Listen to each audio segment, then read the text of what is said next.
Well, aloha, everybody. This is Cathy Bilsky, the Quantum Leap Let Light Unite show on UPRN radio, and I started too soon, so I'm going to do that over again. So this is Cathy Bilsky, the Quantum Leap Let Light Unite show on UPRN radio, and this is Friday, November 26, 2021. I've got a special guest tonight, and we're not going to do energy work. We're going to talk astrology with Dave Petrella. But before I bring him on, I want to remind everybody that December 24th, in a month, we're going to do the Quantum Leap event. So I'm going to start listing the chants down. And if there is anything you want us to chant, then let me know and I'll add it to it. Now it's that simple. So put it on your calendar and check out the World Enlightenment Forum. It's worldenlightenment2021.org. And, you know, I put daily stuff on there that we can all participate in. You can make comments and share what you're going to do on that day.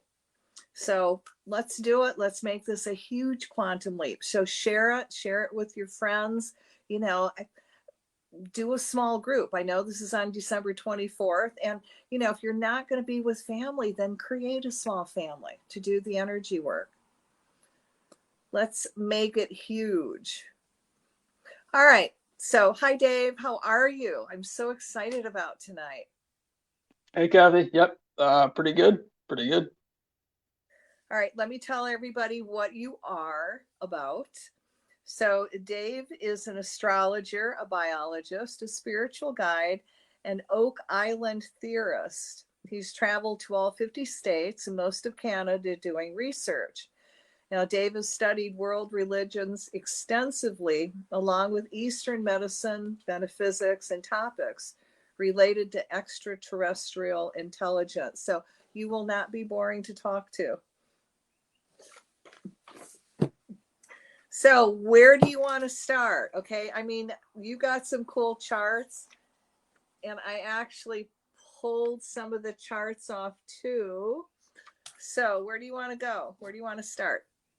Well, I think we can, you know, I want to try to tie it into world enlightenment since that's the focus, you know, at this moment. Well, really all moments, but, you know, for what you're going after for right now, at least.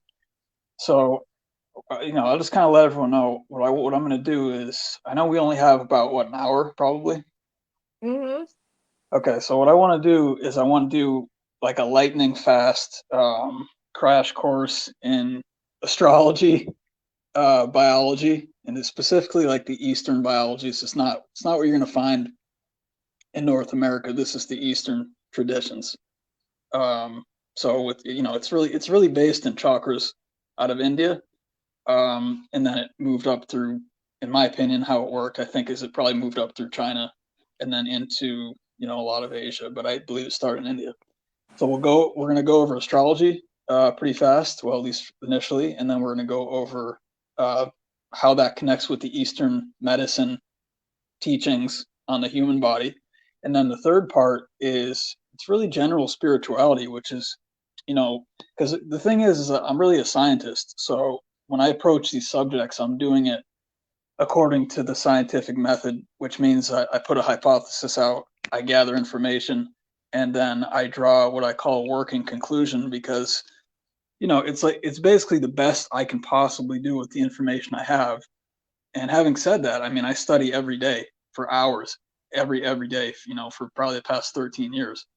So if something comes before me and it's something that I need to look at, you know, I will look at it seriously. I take all good information seriously. And if it's a challenge to something, a theory I've put out or something like that, you know, I welcome all of those challenges because we're all here to learn and we're trying to put the pieces together of this puzzle, this giant world puzzle, you know. And so in any case, but general spirituality is, you know, just understand, for me, what that means is understanding the spirit world, understanding like the dream world, understanding past lives and reincarnation and resurrection, all kinds of stuff like that. You know, your life mission, your life purpose. And so it all does tie in and to world enlightenment. And I always take them as much as one, like a cohesive unit as possible. So we can start with the astrology part, Kathy. If you have the first slide would be the one that says ecliptic, path of the sun. That's probably the second one. Do you happen to have number one on it? All right. Yeah, do you happen to have this one? Yep. Okay, great. All right. Yep, that's one. Great. Okay, so what this is, everyone, this is called the ecliptic. It's the path of the sun. This is exactly what it does every year. Every 365.25 days, you're going through what's called the ecliptic. It's the path of the sun. It's basically the path of the sun as it moves over the constellations. And this is what's going to create your, whatever sun sign you are. This is what creates that. Depends on what part of the ecliptic the sun is moving through. So over all the way on the left, you see it says spring. So the zodiac always starts with Aries in the spring, right around March 20th. And then it starts climbing up. You'll see it gets to the top. If you can see where it says summer, and that's going to be the summer solstice. And then you start losing power and losing light. And then the middle of that diagram is the fall, right in the middle of those two spheres, or the two arcs rather. And then it's going to go, and I should say that central line that's horizontal, that's the equator. So this is if you were to look at a world map, you would see this, and if you could see the sun and what it was doing, you would see where it's positioned at these different times of year. And you can actually draw it across the world map from the equator up to the Tropic of Cancer, which the reason that it's called the Tropic of Cancer is because that's where the sign of Cancer is. If you could see that, if you guys look closer, you got to pause it or something, but you'll see it at the top. And then it crosses the equator again. That's where you have the equinox, fall equinox, and then at the bottom you're back at the winter solstice. And then you're going to climb up back again to the spring equinox, and it creates for all the scientists out there, it creates a sine wave. And we also know, if you put a few things together, that light moves in a sine wave. It actually moves in a sine wave perpendicular. It moves in a light wave. It moves in an electric sine wave that's perpendicular to a magnetic sine wave. And that's where you get the vortex. So when you start talking energy work and vortex, you're getting that from how the structure of light, it's actually perpendicular to each other. You got the electric, you got the magnetic, and one is, if you're talking about like concepts of alchemy, you're talking about the masculine principle and the feminine principle. The masculine principle is the electric, the feminine principle is the magnetic, and together they create the vortex that is called light or electromagnetism. Okay, we can go to the next slide, Kathy. The next one's going to be, I think, the one that you had before with the one at the top. That one? Yes, exactly. Yep. Okay. So basically what happens is when you get the after you get the path of the sun, the ecliptic, you can put those two arcs together. You just slide them together, and then you're going to end up with this. And this is what people are familiar with probably when you see the zodiac, or you've heard of talk about the zodiac. It's a circle, and it's really based on 360. The year does have 365 days, 0.25 days. There's many possible reasons for that. I personally believe it's because we're not living in a perfect system right now, or the dimension is slightly skewed. So it's pretty darn close to 360, and that is in fact what it's based off of, what the zodiac is based off of. So this is the same diagram, really. It's just in a form that people are probably more familiar with if you have looked into astrology. And it's the same thing. Over on the left side, spring equinox, and then it's going to climb after the spring equinox, which is around March 20th every year. The sun really starts increasing in power, and that's when you get all of the new growth and the plants pop and everything like that, March and April and May. And then at the very top, you've got the summer solstice, which is the longest day of the year. And then after that, every day after that, until you get to the winter solstice, which is that right side of the sphere, is the sun is actually dying. And so the mythologies about the sun dying has directly to do with this. It's the fact that you're actually losing two things. You're losing power The sun is losing power, and it's also losing light, which means that every day is going to be shorter than the day before it. So anyway, the sun's dying on that upper right quadrant, and then you get to the fall equinox. Equinox means equal night, which means it's, you know, roughly equal night and equal day. It does depend on latitude. It gets very scientific, but that's the general idea. And then continues dying all the way through the fall season. Once you've crossed the fall equinox around September 22nd. And then at the very bottom, you've got the winter solstice, which is the shortest day of the year. And at that point, and actually, I'll just mention this, we're getting close to it. But what I say, the way that I describe it, this is fully what I believe it is in the proper diagram, is that the winter solstice is roughly December 21st every year. And 3.33, 3 1/3 days after December 21st, we have Christmas. And it's called the birth of the sun, which is the sun in the sky. And for Christian tradition, in addition to that, because for instance, the Gnostics, they knew that. And then there's another level of that, which is that it's a story of Jesus Christ being born on the 25th. Jesus Christ, the Son, S-O-N, in that case.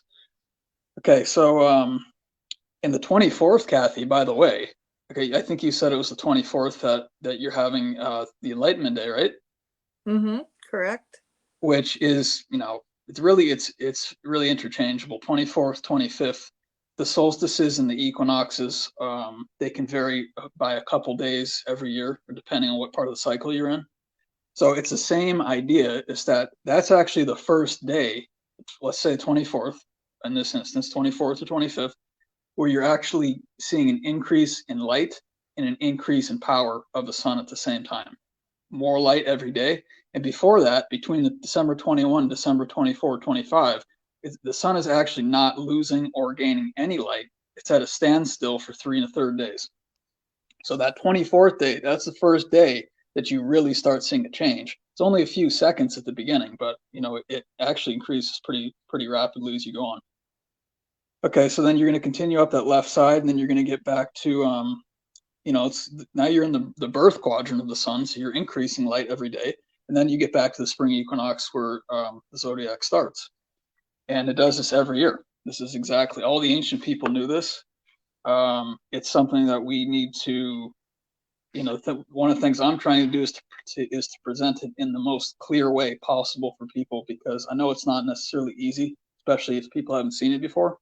But if it's taught correctly in the beginning, it's extremely easy. You just have to kind of know what you're talking about.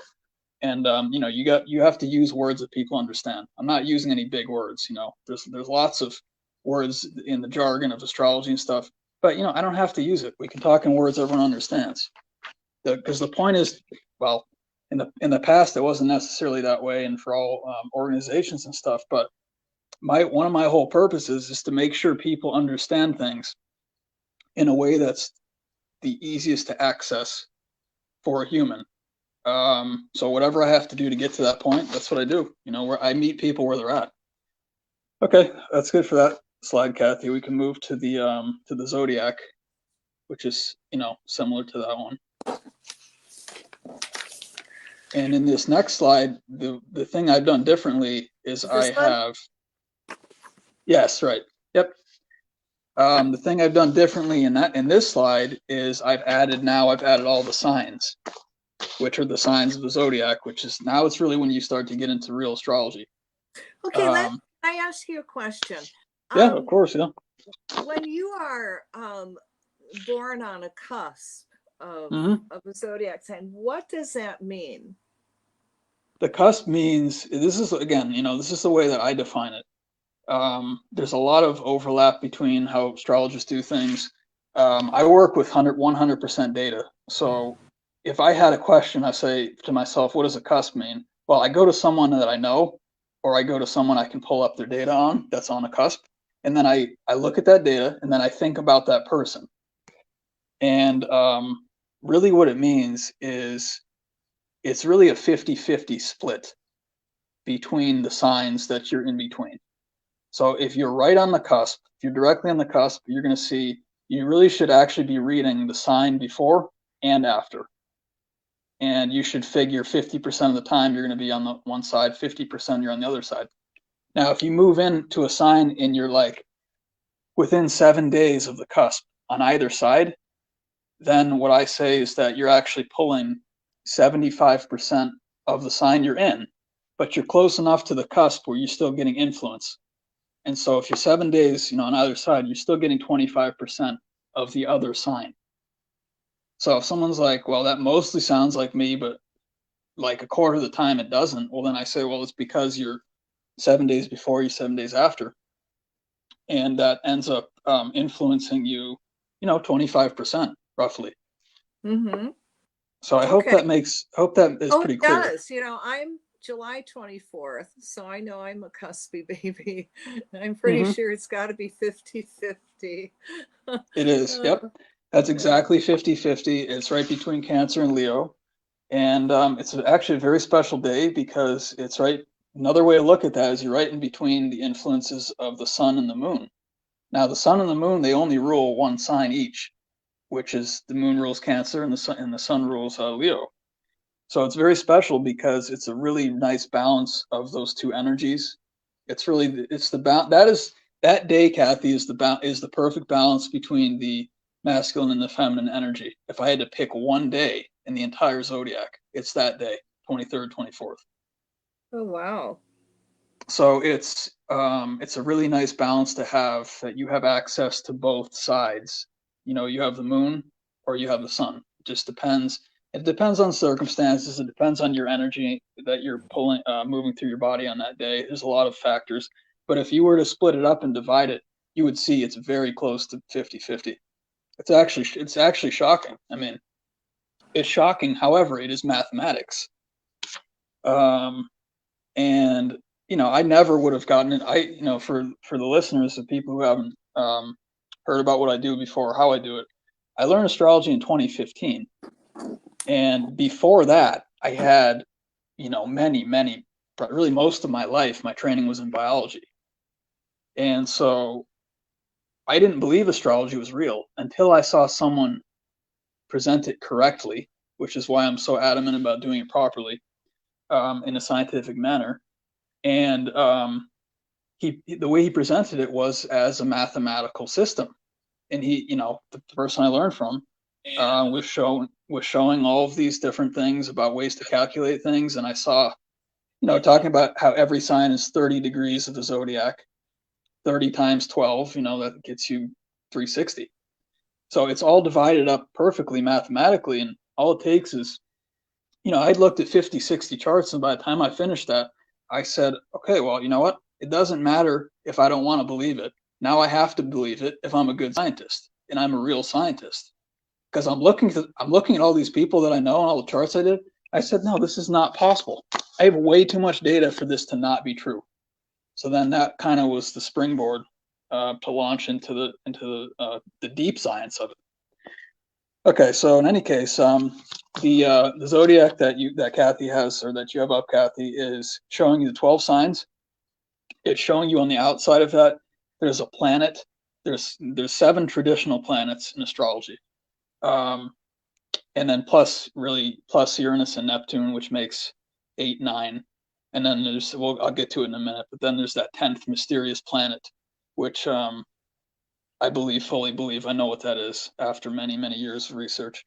It's in astrology, it's usually called Pluto, the 10th planet, but I actually don't think that's the case. I'll get to that in a few minutes. But anyway, on the outside, you'll see Mars rules Aries, Venus rules Taurus, Mercury rules Gemini, all the way around. You also have all the signs have an element associated with them. So you have, of course, fire, earth, air, and water. And then on the inside of that, I wrote cardinal, fixed, and mutable. Each quadrant of the zodiac has a cardinal sign, a fixed sign, and a mutable sign. And what that means is the cardinal sign kicks off the season, the 4 seasons of the year. So the cardinal signs are Aries, Cancer, Libra, and Capricorn. And then the fixed sign is in the middle of each season. And those signs are very stubborn signs. Stubborn signs, you really, good luck moving these people. They don't move. Taurus, Leo, Scorpio, and Aquarius. And then the mutable signs are the ones that last 30 days of the season, which are Gemini, Virgo, Sagittarius, Pisces. So it's all split up perfectly. It's all mathematical. We can go to the next slide, Kathy. That's probably good for now for that. Okay, let me throw another thing at you. So Yeah, now yeah. you've got the sun, you've got your moon sign. I mean, it could be on the cusp. Okay, so how does your, so I'm Leo, Cancer, Leo. So sun, Leo, moon, Cancer. Now, how is that affecting what I do? Okay, so that's a great question. Okay, so the sun sign is it's called your active principle. So when you take action, you're the one like saying, I'm going to do this, and you step forward and you do something. You do that as your sun. Now, your moon sign is when you're taking inaction or when you're being passive. And unless your moon sign is identical to your sun sign, you're going to do it differently. So whatever the moon sign is, when you're being inactive or passive, you're doing it as your moon sign, not your sun sign. I've only met a few people actually that have the same sun and the same moon, and those people are strangely always the same. No matter if they're doing something or they're reacting, they're like the exact same person. Whereas everyone else, if it's different on the moon side, then you're going to have a different interaction when you're doing something passively or inactively or inaction, however you want to say that. And then the ascendant is the personality, and the ascendant is like your the way I kind of describe it, it's kind of like your defense mechanism. It's the mask kind of that you confront the world with. It's not really you. It's just how you interact with the world. The you that hides behind, or is that's protected behind the ascendant, that's your sun and your moon. So if I have to give, well, it depends how far people want to go in astrology, really. But if I had to say in order or numbers or whatever, the first thing is you have to know your sun. Obviously, that's why it's the most important. The sun sign is the most important part of your chart, by far. By the way, after all, if we didn't have the sun, we wouldn't have any food. We couldn't live. Nothing could live, not according to the current rules. And then it would be your moon, and then it would be your ascendant. So if you're like, well, I don't want to look at all three, well, then please just look at the sun and the moon. Those are the two that you really need to look at. And if you only want to look at one, if you don't want to go more complex, then just look at your sun sign. And also, Kathy, it really depends on what degree, and this is where it gets very mathematical, what degree you're actually sitting at in your sign. And so obviously, we already know that you're on the cusp. Well, what I would have to see where your moon is sitting too, because if it's in the center of a sign or that it's on the cusp or it's 7 degrees into it, it makes a big difference. And it's a perfect ratio in terms of how much of what aspect that you're going to be displaying.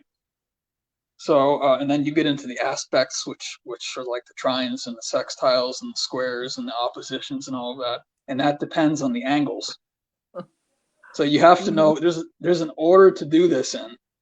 And it's it's not an easy science. You actually have to do astrology properly.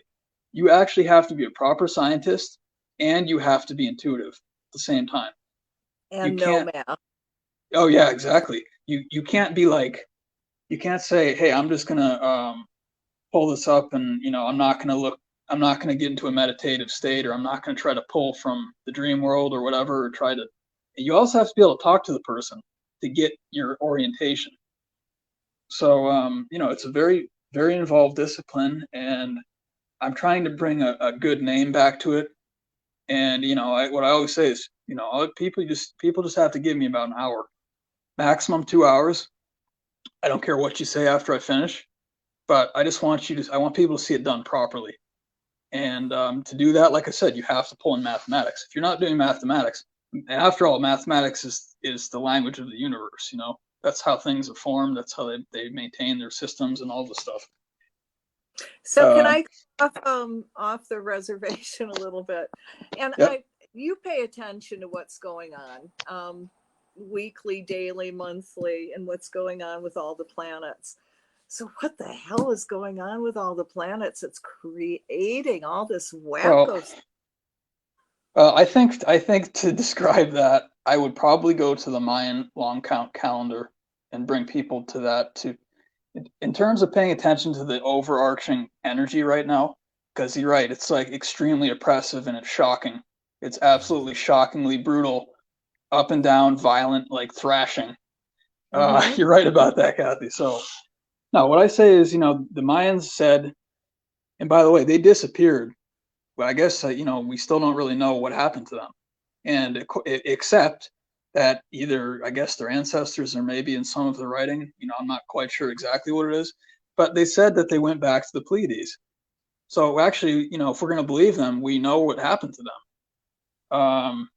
And that's a stretch for a lot of people. But in terms of it, if you're talking about metaphysics and dimensions and stuff like that, no, I believe that. I fully believe that actually that's where they went back to.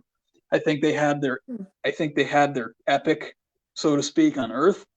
There was a prescribed time for them.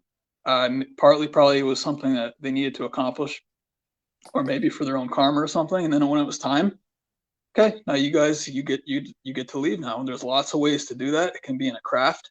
It can be through a wormhole. It can be through your own pineal gland, which actually creates a wormhole as well. It can be a phasing of the dimension from outside the system. There's so many ways this can happen. But anyway, they said December 21st, 2012. And everyone's, sitting out there at Chichen Itza. They're watching everything happen on the Yucatan.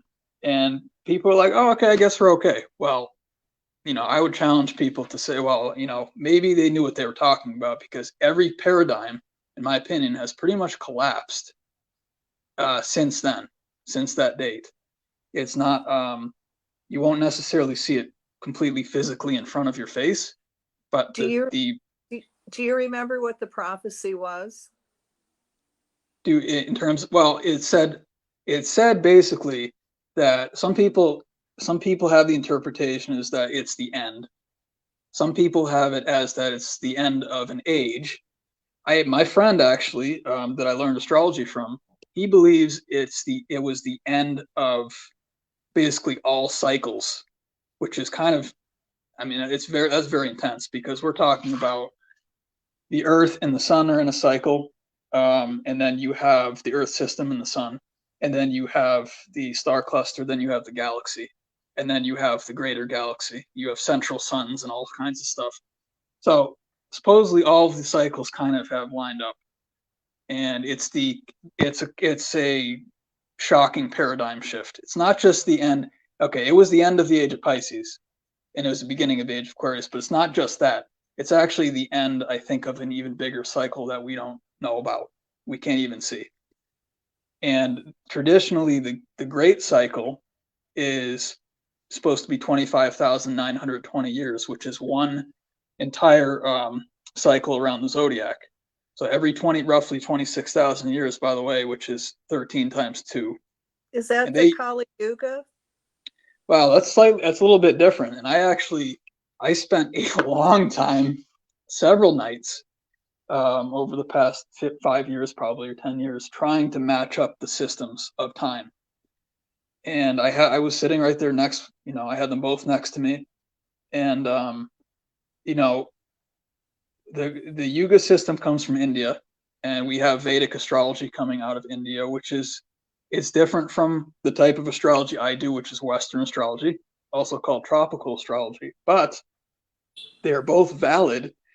And the way I try to describe it is that it's illustrating different aspects of a cycle. So it just depends on what you're focusing on.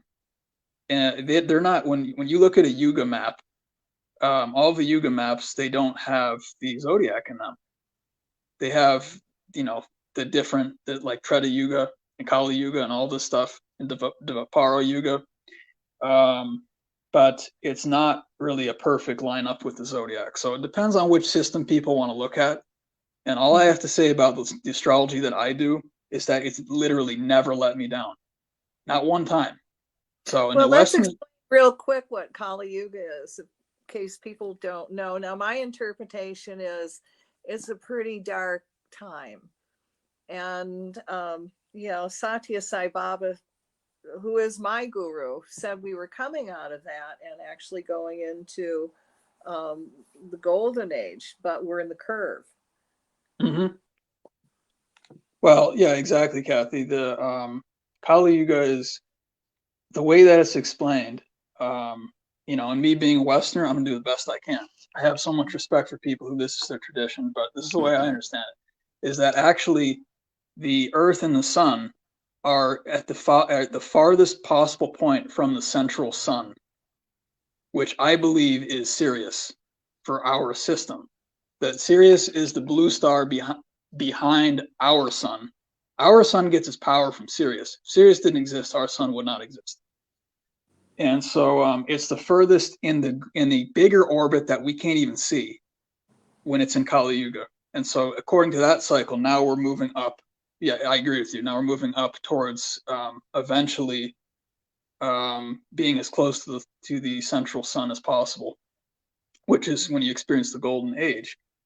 But you know, it's with serious growing pains, obviously. That's how they describe the system, and I love that model. I actually believe it's correct. You know, the most of my wisdom comes out of India. The finest texts in the world are out of India. Unfortunately, we don't have a lot from Egypt because it was either stolen or burned or hidden in secret libraries or other things that I don't even know about. But you know, the nice thing that we do have from Egypt is we do have the astrological tradition, and on top of that, we also have a lot of pictures and, of course, hieroglyphics and visuals that we can look at and piece things together. But in any case, since we're talking about this cycle here, the thing that happens is, or what's happening, part of what's happening now, according to Western astrology, is that we just entered the age of Aquarius. Now, the age of Aquarius is a very cold age. It's characterized by machines. This is the age of the machine, in case anyone's wondering. It's the age of metal. Metal is cold. It's also, if you're looking at someone who's an Aquarius person, their birthday's in the coldest part of the year, which is roughly the first part of February. And that's why. It's because Aquarius is a cold sign. It's not very necessarily welcoming. It keeps to itself, kind of. And so that's, you're seeing the characteristics of that age. The opposite of Aquarius is Leo, which, you know, Leo is the golden age. So therefore, Aquarius has to be the opposite of that. And that's what we're seeing right now. You're seeing the opposite of the golden age. However, the way that I also describe it is that if you look at the yin yang symbol, you know, you have the white part and you have the black part, but inside of each of those larger parts is a small little circle that has the opposite color in it. So the bigger part right now, we're in that black section. But if you're part of the group of people who is trying really hard, who is trying to share good wisdom and trying to improve humanity and help people, then you're part of that little white circle in that big black segment. So you get to, you know, the two opposite signs or opposite ages are mirror images of each other. They're actually, it's on what's called an axis in astrology. They're on the same axis. Leo and Aquarius are on the same axis. So you're going to have a small segment of people that are going to experience a golden age. And that's, you know, that's what we're doing, Cathy. I have all the information that I could possibly want. You know, I mean, obviously I learn something new every day and I welcome that. But to get this really off to a massive kickstart, you know, to continue to move the narrative forward in a positive direction. And if we didn't have technology and I didn't have the internet, I could never have done that. And that the internet, that comes from Aquarius. You know, it's this digital, I don't want to say fake. I mean, it is kind of like an inauthentic, because Leo is the authentic. Leo is the unabashed shining sun. You can't have that in Aquarius because that's the opposite. That's on the other side of that. So I hope some of that makes sense. Absolutely. Yeah. Okay, great.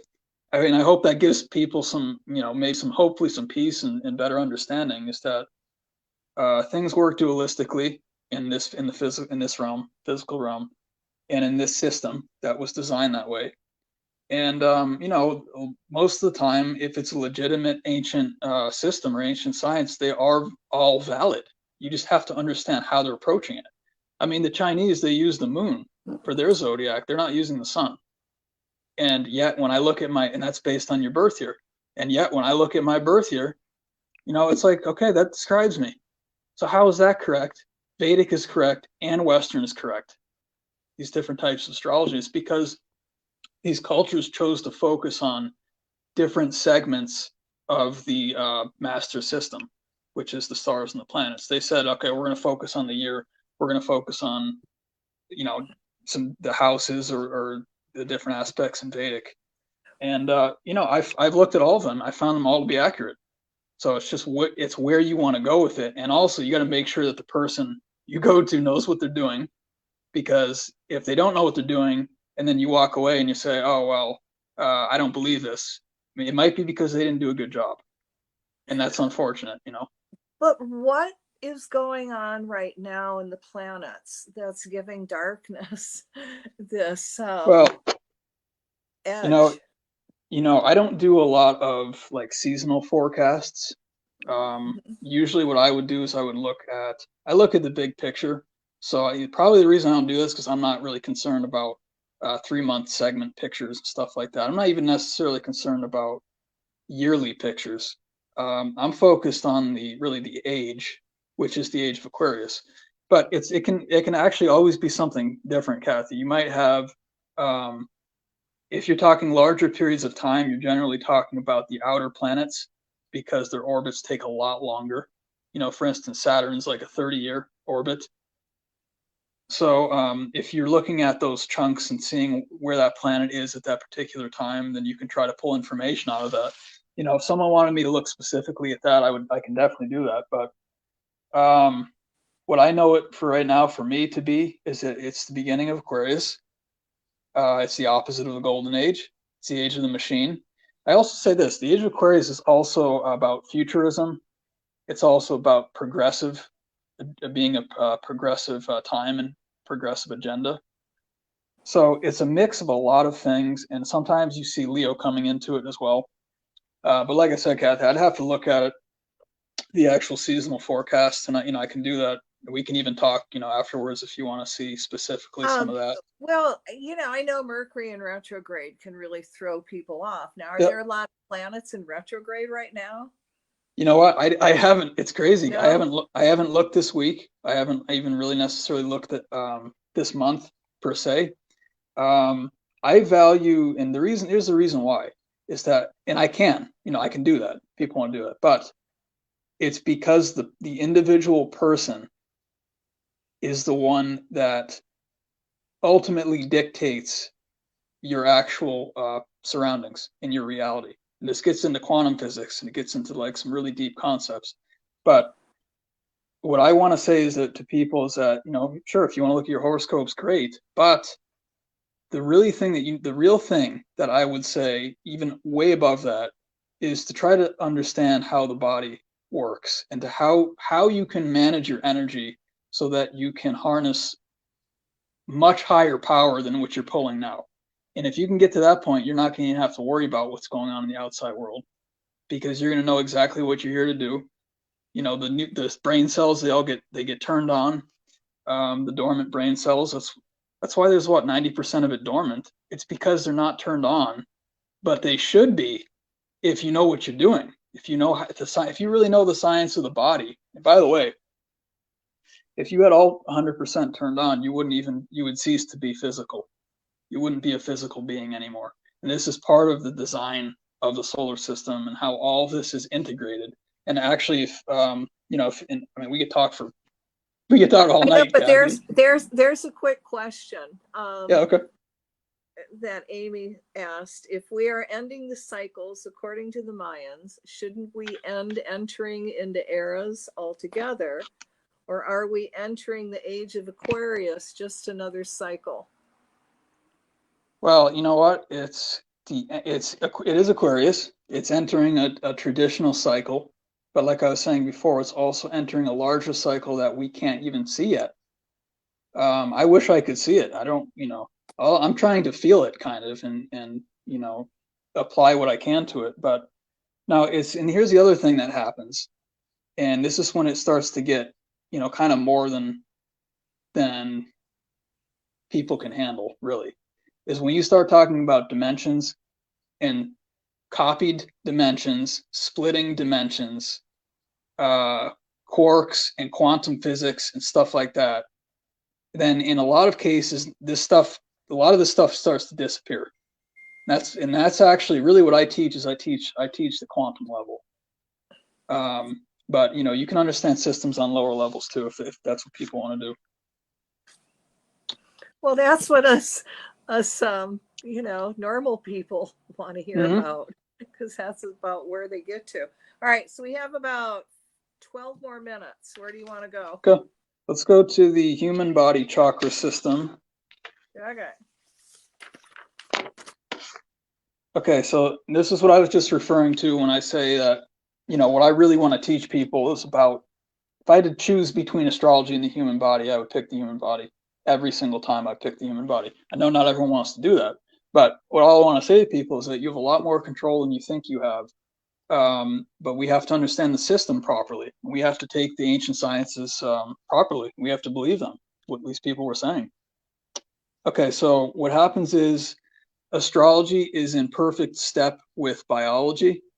This is not something that most scientists are even willing to talk about, which is it's a real shame, because we could really figure it out. It's not easy to figure out, but it's also not that hard to figure out. You have to start putting pieces together. And so this diagram is showing you the I'll go over on the far right. I'll start on the far left. The far left are the chakras that I've numbered from 1 to 10. Traditionally it's 1 to 7, but there's another 3, at least another 3 above your head, if not more, that are invisible. And then what you have are the colors, of course, of the chakras, starting at red, going all the way up to violet. And then the next column are the metals, and these metals correspond to the colors and to the numbers. And then over on the far right, you have the planets. So you can see, if you go across this chart, you're starting at the first chakra. Well, that's red, the metal is silver, and the planet is the moon. And that's the best way that you're going to understand trying to pull, physics and general science together. If you want one master system, this is your system, guys. This is the one you want to be looking at. They knew this in the ancient world, and they taught it. And so, a lot of people talk about the 7th chakra in terms of being the pinnacle, and it is in some ways. But sitting above that, you actually end up in what's it's called the 8th chakra. It's also called the 8th sphere, if you're talking about the solar system model. And in the 8th sphere, you have the mind. It's where all the thoughts work through in the system. You have the entire zodiac exists in the 8th sphere. It's called the fixed stars. So all the constellations, they move as a unit. They don't move separately. They move around the pole star. And then the 9th chakra, or the 9th level of the solar system, is called the dream world. That's where the dream time happens in Australia, the Aboriginal tradition. And it's also called the glass ceiling, or the crystalline sea. And what I believe that is actually a dimensional barrier. And then the 10th sphere, you have the planet X, which is, they said it was, well, they didn't say it was Pluto, but in astrology, it's usually Pluto. I believe it's Nibiru. I believe that we were created, at least in this current iteration, by the Sumerian gods. And I have a lot of reason to believe that, in addition to the mythologies. We can get to some of that too. But okay, we can go to the next one, Kathy, where I think we'll just be able to finish. This is great. Which one's the next one? The next one is called the Earth Bubble Model. Earth, okay. And I was just alluding to this in the last slide. This is actually, if you take that chart and you make it into a like a 3D model, this is what you end up with. And what it is that the Earth, and this is the traditional teaching, everyone. So this is what the ancient people were working with. Now, whether people believe that the Earth is in the center, if it's flat, or if it's a globe, everyone has their different opinions. But this is what I base all of my models off of. This is what all of the ancient people used. And the Earth is in the middle. Generally, it's conceived of as a flat disk. Above that are the 10 spheres. Each of those spheres has a planet associated with it. And then beneath the Earth, you have another 10 spheres. The 10 spheres beneath the Earth are the hells. The 10 spheres above the Earth are the heavens, which makes Earth, basically it makes it purgatory. The Earth is called Midgard. In the Norse tradition, it's called the Middle Garden. because it's halfway between the 10th heaven and the 10th hell. And then over on the right, and so actually the way to think about this is actually concentric spheres around the Earth, and it creates this one massive bubble, and the creators are sitting up there in the 10th sphere, and they've created this whole system of dimensions. These are also dimensions. You can think of it that way. The further you go up towards the 10th sphere, the density decreases, and then as you're going down into the hells, the density increases. It means you have less freedom, and the more freedom you have, it actually is it compares with the density of your body and how much light that you have infused into your cells and how much light you're emitting. Okay, and then I actually, at the top of that, I wrote the rest of the universe because, you know, this is one system. This is our solar system. It's one, you know, there's so many components to it, but it's one system in infinite systems. If you want to see the rest of the universe, you have to get outside of this bubble. You got to get past the 10th sphere. Okay, we can go to the next one, Kathy.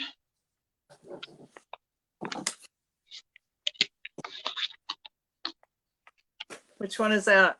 Oh, I'm sorry. Yes, it's that one, but actually it's the one that is oriented horizontally first. This one? Yeah, yes, right. Okay, so we went over astrology. We went over the human body. You can see how they match up. You know, obviously it's really a crash course, but I'm just pleased that we can even get through this in an hour. It's really great. So what you have is this one is the electromagnetic spectrum. This is what you learned in high school science.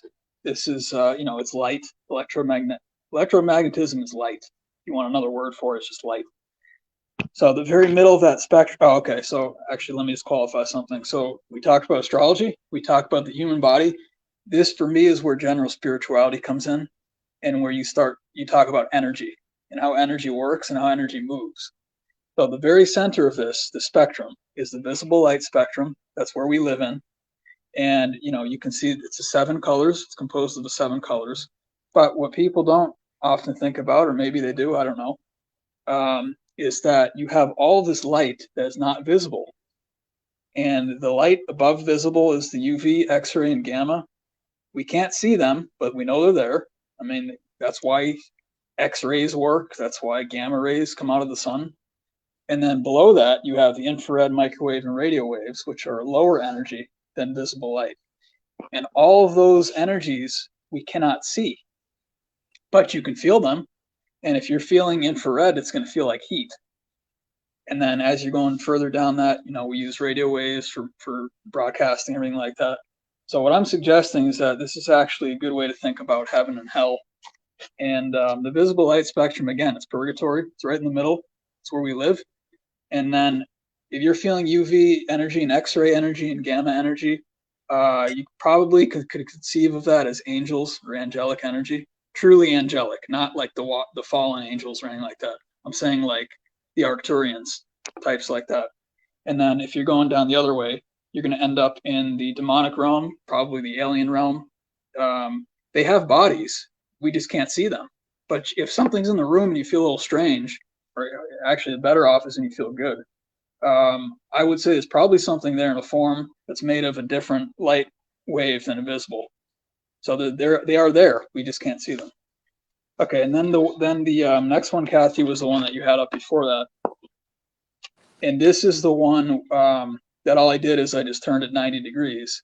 And now you can see it's the same exact system. It corresponds. They all correspond to each other. If you're looking at astrology or biology or general spirituality, you're going to see how everything, the spiritual world fits in. Okay, and then I think we got one more picture. Yeah, exactly. Okay, great. So anyway, I mentioned Chichen Itza before. This is the Mayan pyramid in the Yucatan Peninsula.